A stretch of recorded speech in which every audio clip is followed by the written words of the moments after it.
شان حبیب الرحمن صلی اللہ علیہ وآلہ وسلم کی قسط نمبر 59 آج شروع کی جائے گی۔ اللہ تعالیٰ کا فرمان عالی شان ہے، لَقَدْ كَانَ لَكُمْ فِي رَسُولِ اللَّهِ أُسْوَةٌ حَسَنَةٌ لِمَنْ كَانَ يَرْجُو اللَّهَ وَالْيَوْمَ الْآخِرَ وَذَكَرَ اللَّهَ كَثِيرًا۔ بے شک تمہیں رسول اللہ کی پیروی بہتر ہے اس کے لیے کہ تو اللہ اور پچھلے دن کی امید رکھتا ہو اور اللہ کو بہت یاد کرے۔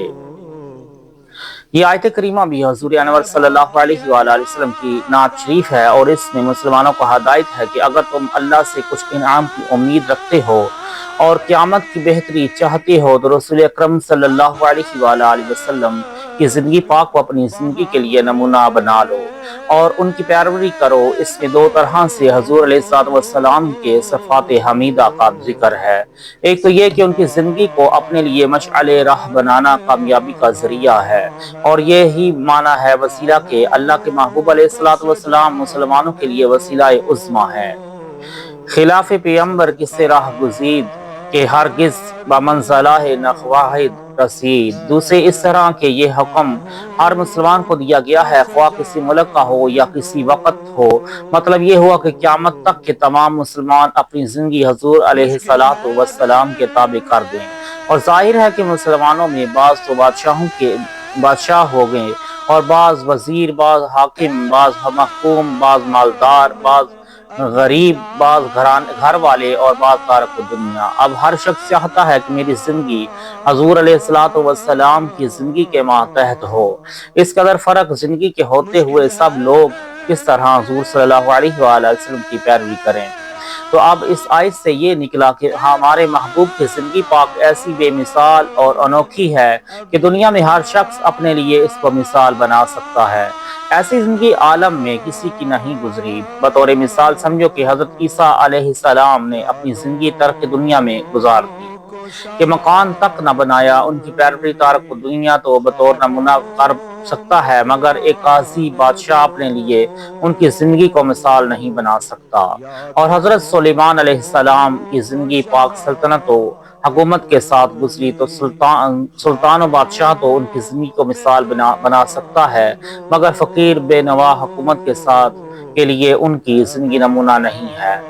مگر یہ تو شان ہمارے پیارے محبوب محمد مصطفیٰ صلی اللہ علیہ وآلہ وسلم کی ہے کہ حاکم ہو چاہے محکوم، رعایا ہو چاہے بادشاہ مالدار ہو یا فقیر بے نوا، سب کے لیے دعوت عامہ ہے کہ آؤ میرے محبوب کی زندگی کو دیکھو اور ان کے نقش قدم پر چلے آؤ۔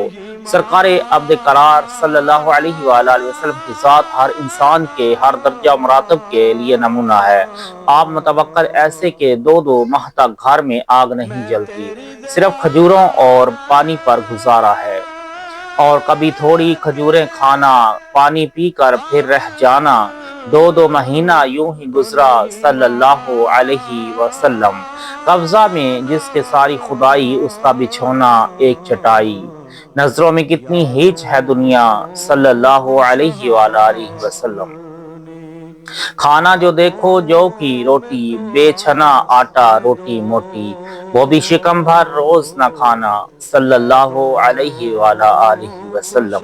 قیامت کے مساکین ان حالات مبارکہ کو دیکھیں اور صبر سے کام لیں کہ اگر سلطنت اور بادشاہت کی زندگی گزارنی ہے تو ان حالات کو ملاحظہ کرو کہ فتح مکہ ہو گئی، تمام وہ کفار مکہ سامنے حاضر ہیں جنہوں نے بے انتہا تکلیفیں پہنچائی تھیں۔ آج موقع تھا کہ ان تمام گستاخوں سے بدلہ لیا جائے، مگر ہوا یہ کہ فتح فرماتے ہی عام معافی کا اعلان فرما دیا کہ جو ابو سفیان کے گھر میں داخل ہو جائے اس کو امن ہے، جو اپنا دروازہ بند کر لے اس کو امن ہے، جو ہتھیار ڈال دے اس کو امن ہے۔ غرض کہ یوسف علیہ السلام پر 10 بھائیوں نے چند گھنٹہ ظلم و ستم کیا، اور جب سلطنت حضرت یوسف علیہ السلام میں غلہ لینے کو حاضر ہوئے تو فرمایا لا تثریب علیکم الیوم یغفر اللہ لکم، آج تم پر کوئی سختی نہ ہوگی، اللہ تمہاری مغفرت فرما دے۔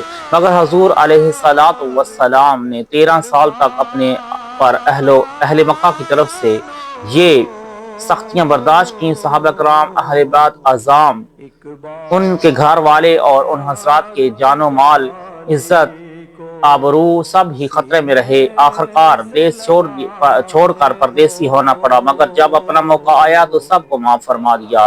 क़यामत तक के सलातीन इसको अपने लिए मशअल राह बनाए। अगर मालदारी और तो नगरी की जिंदगी कोई गुजारना चाहता है तो उन हालात को मुलाहजा करे कि एक शख्स के खेत में लंबी ककड़ी पैदा हुई। तोहफा के तौर पर हाजिर बारगाह की, उसकी एवज में एक लब भर सोना अनायत फरमाया। एक बार बकरियों से भरा हुआ जंगल हजूर अलैहिस्सलाम की मलकियत में आया। किसी ने अर्ज किया कि या हबीब अल्लाह, अब अल्लाह ने हजूर को बहुत ही मालदार और दो नगर बना दिया। फरमाया कि तूने मेरी दो नगरी क्या देखी? अर्ज किया कि इस कदर बकरियां मलकियत में हैं। फरमाया जा सब कुछ को अता फरमा दी। वो अपनी कौम में ये ईमान लेकर पहुंचे और कौम वालों से कहा कि लोगों, ईमान ले आओ, कसम रब की कि मोहम्मद रसूलुल्लाह सल्लल्लाहु अलैहि वसल्लम इतना देते हैं कि फकर का खौफ नहीं फरमाते। हजरत अब्बास रज़ी अल्लाह तआला अन्हु को एक बार इतना दिया कि वो उठा न सके। ये सब वाक़यात अहदीस में मौजूद हैं और खरपुती ने इनको एक जगह बयान किया है। मालदार ये वाक़यात मुबारक ख्याल में रखें और जिंदगी गुजारें। अगर किसी जिंदगी अहल अयाल की जिंदगी है तो ख्याल करे कि मेरे तो एक या दो या ज्यादा से ज्यादा चार बीवियां हैं और कुछ औलाद, मगर महबूब आलम सल्लल्लाहु अलैहि वसल्लम की 9 बीवियां हैं। औलाद और औलाद की औलाद, दामाद, गुलाम, लोंडियां, मुतवस्सिलीन और मेहमानों का हजूम है। फिर किस तरह उनसे बर्ताव फरमाया और इसी के साथ साथ किस तरह रब की याद फरमाई। अगर कोई तारक दुनिया अपनी जिंदगी गुजारना चाहता है तो गारे हिरा की इबादत, वहाँ की रियाजत, दुनिया की बेरगबती को देखे और किताब रकाक की अहदीस का मुताला करे। गर्ज के सारी कौमें अपने लिए नमूना बनाकर बेधड़क दुनिया में आराम और हदायत से रह सकती हैं। कुव्वत और ताकत का ये हाल है कि जंग हुनैन में हजूर सल्लल्लाहु अलैहि वसल्लम खच्चर पर तन्हा रह गए। मुसलमानों के पांव उखड़ गए। कुफ्फार ने खच्चर को घेर लिया। हजरत अब्बास और अबू सुफियान रज़ी अल्लाह तआला अन्हुमा बाग पकड़े हुए थे। जब मुलाहजा फरमाया कि कुफ्फार ने यलगार की है तो खच्चर से उतरे और फरमाया कि हम झूठे नबी नहीं, हम अब्दुल मुत्तलिब के पोते हैं। किसी की हिम्मत और जुर्रत न हुई कि सामने ठहर जाता। अबू रकाना अरब का मशहूर पहलवान था जो कभी भी किसी से मगलूब न होता था। हजूर अलैहिस्सलातु वस्सलाम ने 3 बार उसको जमीन पर मारा। वो उसी पर हजूर अलैहिस्सलातु वस्सलाम का मदह बन गया, मगर उसके साथ रहम करम का ये हाल कि ना तो कभी किसी को बुरा फरमाया, ना किसी खादिम या अहले खाना को अपने हाथ से मारा।